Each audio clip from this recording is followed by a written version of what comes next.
Hi everyone, in today's video I will show you how to use while and do while loop in PowerShell.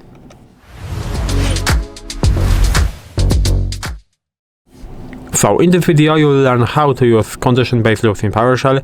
We'll cover loops such as while, do while, and something what we call do until, because I think these three loops are pretty important and might be helpful for you. I will show you of course some examples. So let's start with the most popular one, I think, which is while loop. At the beginning we'll create a variable, for example I equals 0, because we have to create a condition and we will use that variable to the condition. What is the syntax of the while loop? First of all, we have to type in while, of course, and now inside of parentheses we have to specify the condition. So we will use that I, and we will do, for example, something like this. So while I is, for example, less than 5, then what we are doing, then we have to open the braces, and then, for example, we'll print that I, and we'll increment it by 1. And what does it mean? We are basically, first of all, in the first iteration, we are passing I equals 0 here. 0, of course, is less than 5. We will print that 0, we'll increment the value by 1. So we have 1, then we are passing 1, printing 1, we have 2, and so on, until we have 3. When we have 3, here we are incrementing by 1, we have 4. Again we are printing 4. And now, when we have 4, we are incrementing by 1. We have 5. Now when we have 5, this condition, 5 is less than 5, is false. So we are breaking the loop, and by doing something like this, we should print 0, 1, 2, 3, and 0, 1, 2, 3, and 4. As you can see, it is working exactly as expected. So this is the first example of the while loop. In this case, condition is checked before each iteration, as you can see. And what is the specific behavior of this while loop? This may run 0 times and runs only if the condition is true. And now, as I said, this condition is checked before each iteration, but we can do the do while loop. What is the do while loop? In the do while loop, we are checking first we are running, and then we are checking the condition. So I will create this I equals 0, and now we will do something like this. So do, we have to open the braces, we have to specify I, we have to print, for example, I will do the same loop. So I, then I++, and we will do it while I is less than 5. Now, what we are doing? In that case, it is a little bit different. Why? Because, as you can see, we are checking, we are starting with I equals 0, of course. So we are doing I equals 0, printing 0, incrementing by 1, and so on. And this is why we are printing from 0 to 4. And this is the same idea. When we have the 4 value, so we have 4, and we are passing 4 into the do while loop. We are printing 4, incrementing by 1, we have 5, and while I is less than 5, we are doing this loop, but we have 5, so this condition is false, and then we are breaking the loop. This is why the output is the same. We can do something, as I said, which is do until. Do until is the opposite condition. So let's create the value I equals 0, and we can do something like this. So do, we'll print this I, we'll increment it again, and we will do it until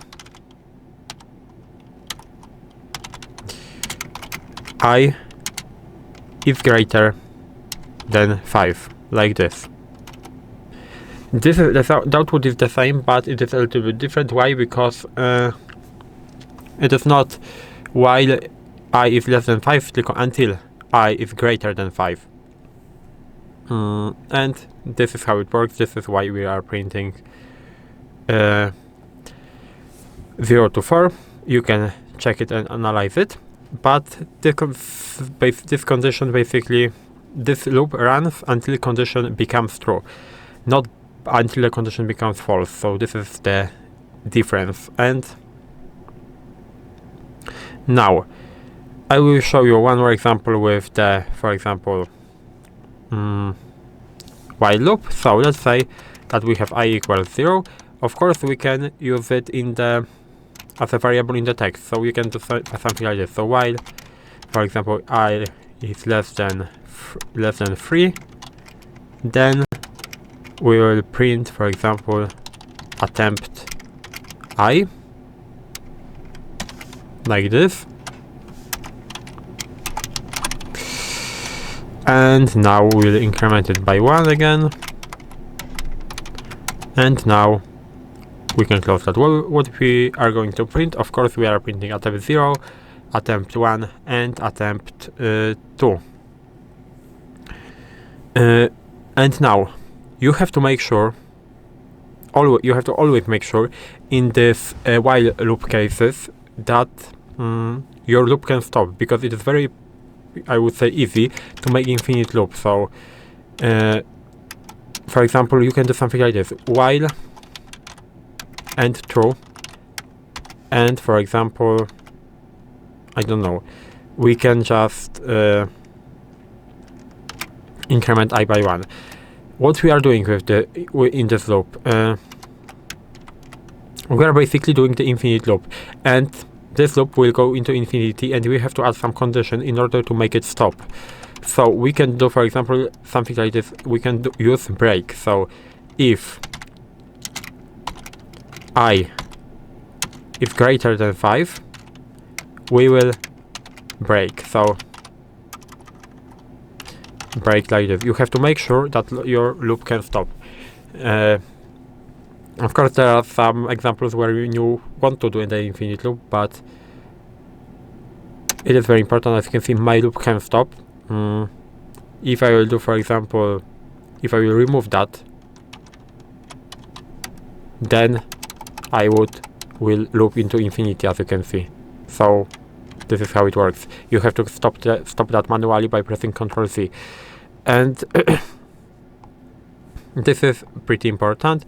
Maybe I will show the last examples with the continue. So we can do something like this. Let's I equals to 0, and while, for example, I is less than 5, we will, what we are doing. So first of all, we will increment by 1.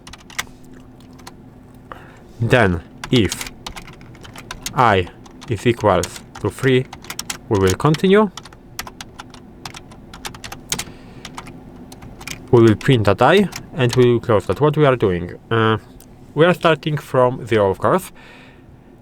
In the first iteration, we have we are iterating at the beginning. So we have 1.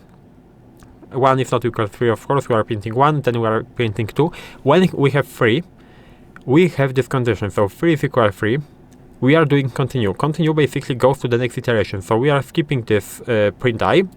Then we are doing 4. So as you can see, we will not see the value 3 in that case. As I said, we are printing only 1, 2, 4, and 5. And why we are printing 5, even though we have the value I is less than 5, because we are incrementing at the beginning. So when we are passing 4, we are incrementing by 1, and then we are printing 5. So this is why it works. So when to use each loop? You can use while loop when you want the condition control loops. Do while loop when you want to run it at least once, and do until it is optional, because if you can use do until, you can use this too. It really depends to you. So this is all in this video. If you found this video helpful, please leave a like, subscribe to the channel, and I hope to see you in the next videos.